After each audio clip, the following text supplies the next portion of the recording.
What it is, what it do, cyber world. It is your girl, the one, the only, Ash Said It. AshSaidIt.com, AshSaidIt.com. Welcome to the Ash Said It Daily Podcast Show.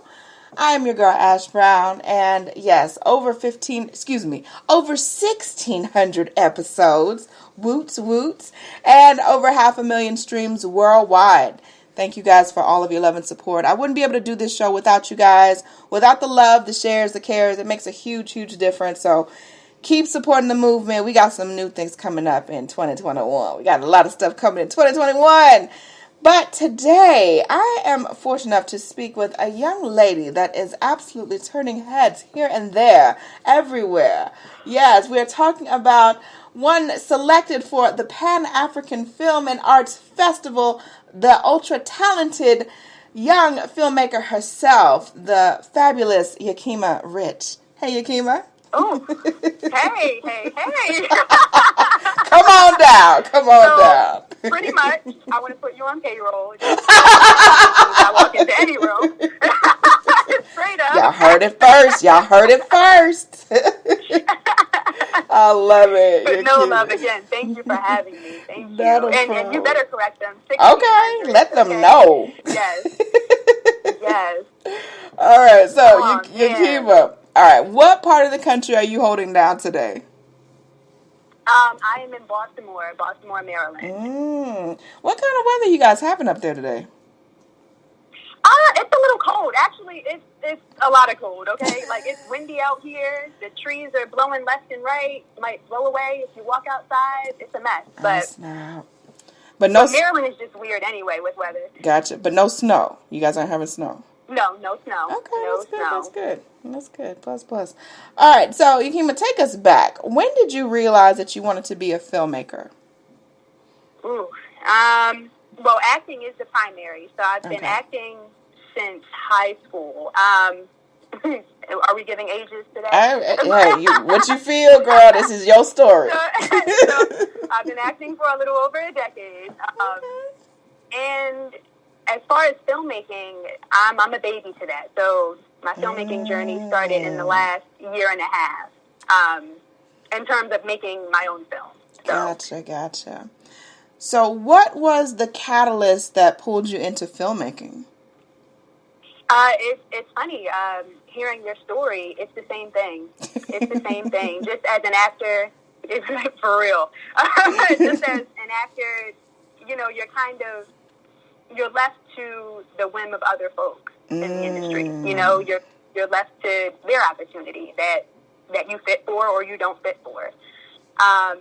And I got to the point where I wanted to start using my own voice, telling my own stories, and doing things how I wanted to do things, creating my own opportunities. Right. So it was time. Yes. It was time. It started with the writing journey, just creating the story. And then I didn't want to pitch it, to anyone else because I wanted to do it the way I wanted to do it, So went ahead and did it. Small indie style. hey, getting it done though, girl. That's the wave of the future. Yep. As we see, COVID living, this, hey, you want to get it done? Do it yourself. I love it. Absolutely. Absolutely. And I think we were, just growing up as a kid, we were grounded in that. My grandmother would tell us all the time, if you want something done right, baby, you do it yourself. So here we are. Absolutely. So what was the biggest challenge for you transitioning from actor to filmmaker? So I think I was definitely ambitious this first time around, wearing a few different hats. With acting, it's very specific. You're only wearing one hat, and you kind of come in, you do your job, you go home.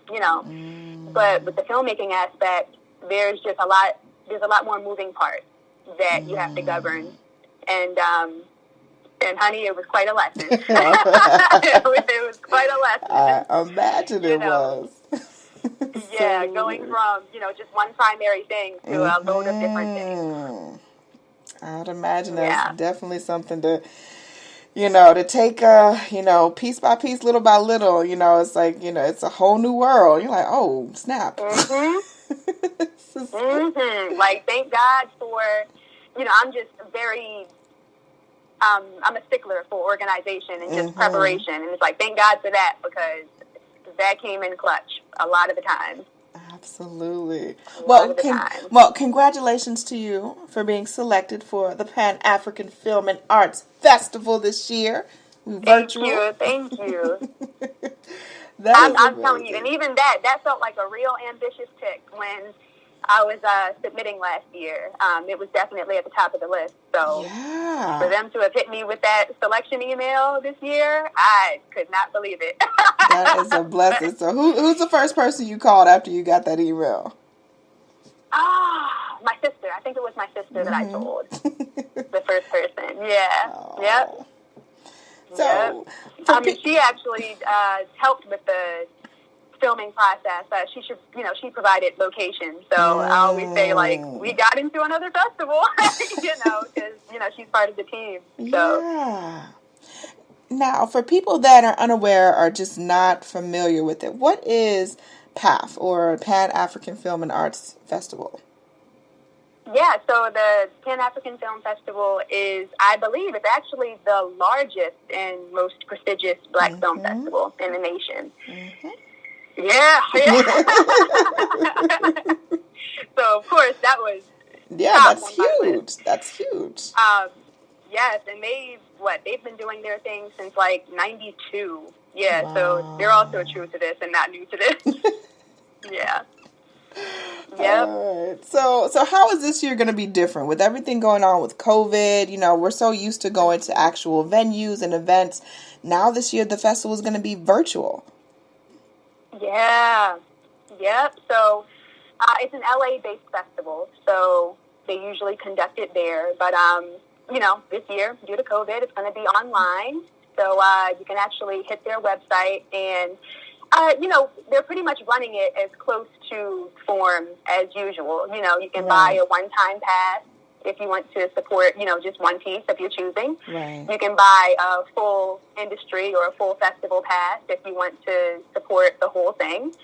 And I think it's a blessing. Again, we were talking, I think it's a blessing in terms of just providing larger access to films and filmmaking, because usually if you're holding it in one location, you have people who may not live in LA, so they have to travel, either internationally, they have to travel nationally. Yeah. And with it being virtual, it provides more access, for people to support and view Black films and Black stories. So there's a blessing there. Yes. There's a definite blessing there. I know it's a total switch up and it's a lot of moving parts to have to deal with doing it a new way. But, I think it's a blessing in disguise. Yes, absolutely. Making it work. Now, what can you tell us about your project that people will get to enjoy this year at the festival?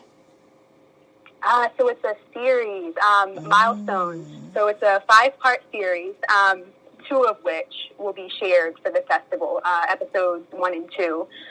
And it's a kind of a non-traditional coming-of-age story. It's about 2 best friends who meet in college, and we pretty much see their friendship journey from age 18 to age 30. So a lot of lessons in love and friendship.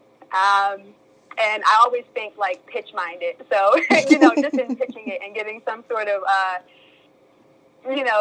comparison. It's kind of like an Insecure meets Love and Basketball, when Harry met Sally.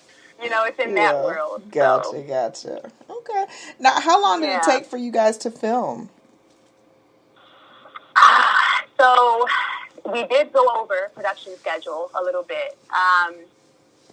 Originally, I wanted it to be like a month or so, and we went over 2 weeks. So about a month and a half of filming, mostly weekends. Gotcha. Okay. And if people want to get more information about you and your projects and what you got headed up next, because I know as the months go on, there's going to be so much more stuff going on, and hopefully we can see people in person in real life. But if they need to get, I pray so. But if they want to get in contact with you and check out some more of your projects and your upcoming work, where can they go and how can they follow you on social media? So definitely the primary is probably social media. It's Yakima Rich on all apps, platforms, Twitter, IG, Facebook, LinkedIn. And website is yakima.rich@weebly.com. And hit me, DM me, hit me. Yes, well, I know that Milestones is going to be a hit this year at the festival. Much success, because I know that there's going to be some more festivals that you pop up at. We only claiming that for you, baby. We putting that out to the universe. I'm waiting on a few more to hit me with some hopefully good news. Yes. Yes, we're gonna put that out there. You know, when I see a young Black sister like yourself just doing amazing work, good work, you stepped out on faith, not by sight. I love it. I absolutely love it. So much more success to you, my sister. Keep pushing forward no matter what. Keep me in the loop with stuff, because I want to hear about the next project and the next festival that you in. You're going to have to come back. We just going to put that in the universe. You're going to have to come back. That's it. I will. You got me now. Certainly. Anytime. Yes. I support and love what you're doing. So anytime. Thank you. And I appreciate each and every one of you guys. Thank you so much for all of your love, all of your support. It makes a huge difference. Keep in mind, anyone to tell you that you can't do what you want to do, you look them square in the face, you tell them, don't believe me. Just watch. Watch what I do. Watch me make it happen. Watch me make history. That's what we're doing this for, the history books. Social media is nice, but real life is so much better.